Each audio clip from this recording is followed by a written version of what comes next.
అందరికీ నమస్కారం. విద్యార్థులకు శుభవార్త. తెలుగు రాష్ట్రాల్లో ఒంటిపూట బడులు వీడియోలోకి వెళ్ళి క్లియర్గా పూర్తి వివరాలు అయితే తెలుసుకుందాం. ప్రభుత్వం నుండి వచ్చే ఇలాంటి తాజా సమాచారం ఎప్పటికప్పుడు మిస్ అవ్వకుండా తెలుసుకోవాలంటే మన ఛానల్ని సబ్స్క్రైబ్ చేసుకోండి. అలాగే ఒక లైక్ ఇవ్వడం మర్చిపోకండి. ఇక వివరాల్లోకి అయితే వెళ్ళిపోదాం. ఏపీలో ఎండ తీవ్రత అంచనాలకు మించి పెరుగుతోంది. పగటి ఉష్ణోగ్రత రికార్డు స్థాయికి చేరుకుంటోంది. ఎండల తీవ్రత పెరుగుతున్న నేపథ్యంలో మార్చి 15 నుంచి ఒంటిపూట బడులు నిర్వహించాలని పాఠశాల విద్యాశాఖ నిర్ణయించింది.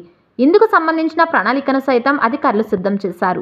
గత వారం రోజుల నుంచి రాష్ట్రంలోని చాలా ప్రాంతాల్లో పగటిపూట ఉష్ణోగ్రతలు 35 డిగ్రీలకు పైగా నమోదవుతున్నాయి.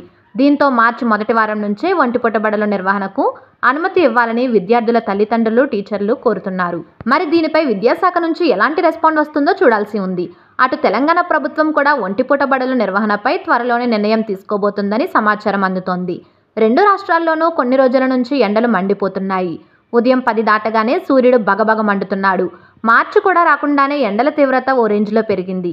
ఈ క్రమంలోనే విద్యార్థుల ఆరోగ్యాన్ని దృష్టిలో పెట్టుకొని కాస్త ముందుగానే ఒంటిపూట బడులు నిర్వహించాలని విద్యార్థి సంఘాలు కోరుతున్నాయి. ప్రభుత్వం కూడా ఇందుకు సంబంధించిన ప్రతిపాదనలు సిద్ధం చేయాలని అధికారులను ఆదేశించినట్లు సమాచారం.